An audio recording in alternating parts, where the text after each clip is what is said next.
Мысалы, мен әлеуметтік желіде бір босниялық мұсылман қыздың бір видеосын көріп қатты таңырқадым.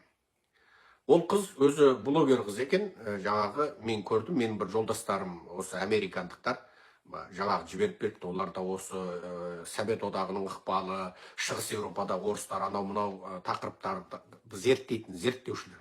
Ана қыз былай дейді: Иранның сіздер білмейтін бір сырын айтайын дейді, ағылшынша.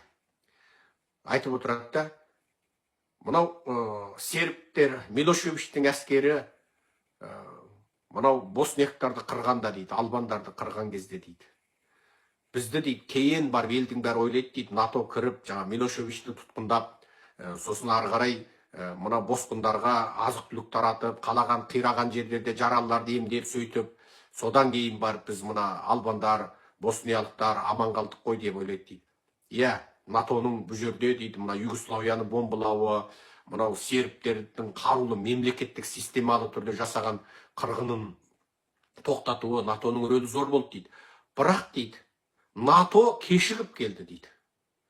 НАТО келгенге дейін біздің қолымызда темірдің сынығы жоқ дейді. Кәдім темірдің сынығы жоқ, қару жоқ дейді. Ал жаңағы сербиялықтарда, Милошевичте дейді, тұтас қарулы адамдар дейді. Олар келіп дейді, жүйелі түрде ауыл-ауыл, қала-қалада геноцид жасады дейді.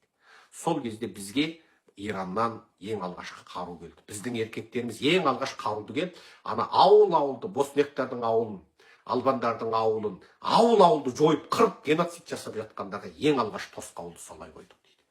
Сонда Иранның сол кездегі мемлекеті қалайша албандар мен боснияктарды қолдап қалды?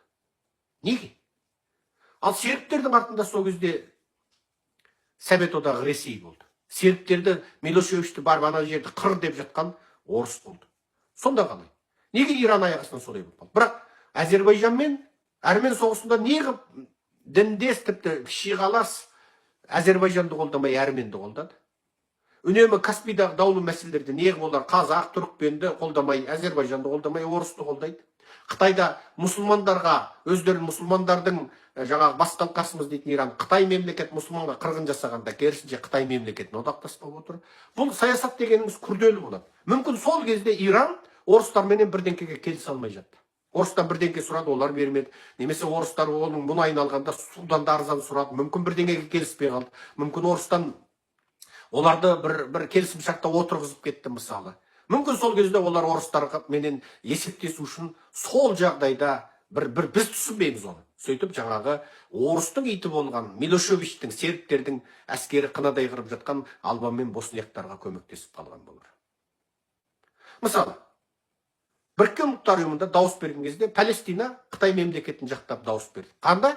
Шыңжаңда, Шығыс Түркістанда қазақ ұйғырларға геноцид жасап жатыр дегенде, Еуропа, Америкадағы 22 демократиялық ел, христиан католик елдері Қытай мұсылмандарға, қазақ, ұйғыр, қырғыздарға геноцид жасап жатыр, бұны тоқтату керек деп дауыс бергенде, 22 христиан католик елі дауыс берген кезде, 37 мұсылман мемлекеті, оның көп арабтар Қытай компартиясын құптап дауыс берді.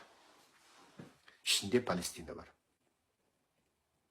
Сондықтан бұл жердегі әңгіме өте күрделі. Мына жерде мен сұрақ қойдым. 1992 жылы, 95 жылы Босния соғысы кезінде қанша боснияны өлтірілді деп сұрақ қойдым, жаңағы сұрағыма қарай. Міне, during 1992 and 1995 in Bosnian war, approximately 100,000 people were killed in total дейді. With Bosnian Serb forces дейді. Сонда босниялықтар 92-95 3 жылдың ішінде 100 мыңы қырылып кеткен. Кімнен? Милошевичтен, сербтерден. 3 жылда 100 мың. Зор шығын ба? Шығын. Өз азшылық қалып болса.